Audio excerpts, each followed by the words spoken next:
mbinu ya 5 ambayo tutakwenda nayo hapa, Mungu ametupa katika maombi yako. Katika maombi yako tumia damu ya Bwana Yesu Kristo kukutoa matesoni.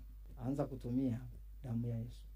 Ile damu ya Yesu ile ndio iliwasaidia hata wana wa Israeli. Ngoja nikuonyeshe mstari. Twendeni kwenye kitabu cha Kutoka sura ya 12. Kitabu cha Kutoka sura ya 12.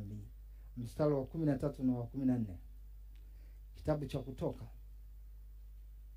sura ya 12 mstari wa 13 na wa 14. Biblia inasema hivi: na ile damu itakuwa ishara kwenu katika zile nyumba mtakazokuwamo.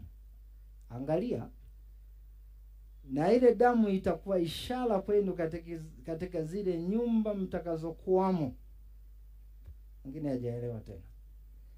Na ile damu itakuwa ishara kwenu katika zile nyumba mtakazokuwamo. Nami nitakapoiona ile damu nitapita juu yenu, lisiwapate pigo lolote likawaharibu, nitakapoipiga nchi ya Misri. Na siku hii itakuwa ukumbusho kwenu, nanyi mtaifanya iwe sikukuu kwa Bwana. Mtaifanya iwe sikukuu katika vizazi vyenu vyote kwa amri ya milele. Ili sio jambo limeisha agano la kale, limeisha agano la kale. Ili jambo linakuja mpaka agano jipya. Lipi? Namna ya kutumia damu.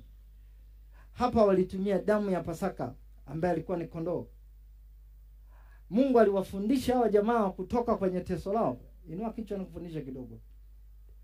Wana wa Israeli walikaa Misri miaka 400. Na siku Mungu alipowafundisha namna ya kuchukua damu na namna ya kuitumia ile damu, kesho yake ndio wale watu wakatoka kwenye teso lao, wakajikuta wametoka kwenye teso lao. Na Mungu akawalinda na mambo mengi.